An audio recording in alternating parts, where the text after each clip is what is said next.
it. And but I don't know what's happened this week, man. The sun came out. We had to start mowing and doing various things like that. My last 2 days have been a whirlwind. I think yesterday my plans changed 4 times during the day. Do this, do that, do that, that. Anyways, in the end, I think it all turned out well. But it sort of leaves you this springtime with school stuff going on and graduations coming, all this stuff that's going to be happening here, band concerts, whatever it might be, just all boom, boom, boom, boom.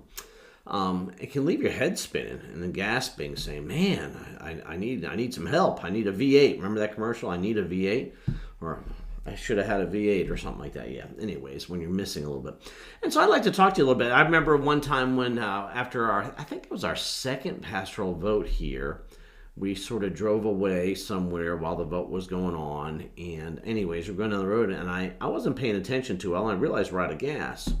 Now, my wife has the ability to drive a vehicle on no gas for like hours, it seems like. Well, I just a little bit. I just want to go to the next exit. Anyways, we ran out of gas on the side of the road, and boy, was that frustrating.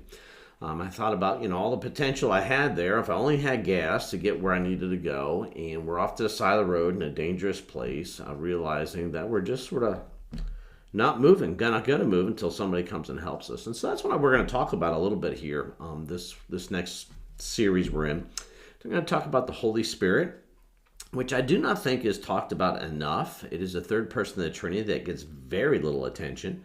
And sometimes the attention that it gets makes people sort of reticent to sort of get near it because it's just kind of spooky and various things. So we're going to try to, over these next couple of weeks, Pentecost Sunday is June 5th. And so as we work our way to then, maybe one more time after that, we're going to start to look at what exactly the Holy Spirit does in our life. And I want to say this, without acknowledgement and recognition of what the capacity of the Holy Spirit and praying for those things in our life, we're sort of like me, how I feel this week.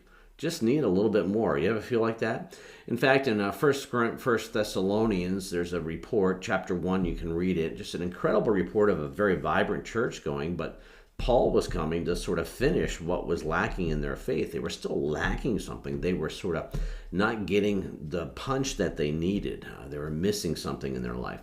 And that thing that they're missing was the fullness of the Holy Spirit, the baptism of the Holy Spirit, all these different things that you may call it. And so we're going to be teaching about that, and hopefully you have open hearts to receive. Maybe you're saying, you know what? I'm with Pastor Dana. I'm missing something. There's something just a little off. I'd like to have a little bit more. I don't want to be on the side of the road with a vehicle that works and no gas, all that sort of stuff. Yeah, because somehow God gives us all those things He wants us.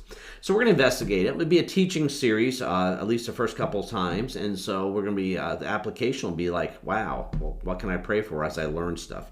Will be the application as we go forward, as we sort of get ready for Pentecost Sunday. So I hope you're able to come on Sunday and worship with us and then learn about the Holy Spirit. Hope I'm able to connect the dots real well for you in that regard as we look at John chapter 16. If you want to preempt it there a little bit on yourself and look over some things, maybe you'll be on the same wave path. Maybe if I don't show up, you can preach for me, okay, in that regard. Anyways, you guys have a great rest of your week. Try not to do too much. Find some places to sort of go slow. Mine's the morning time. It happened this morning. I really enjoyed it. Had some worship music on, so I want to encourage you in that. Anyways, you guys have a great, great, great night and the rest of your week, and I hope to see you on Sunday morning, whether you're online or in person. I'd much prefer in person if it's possible. That way I get to talk to you. Anyways, and then we'll learn. We'll learn together what this incredible blessing of the Holy Spirit is in our life.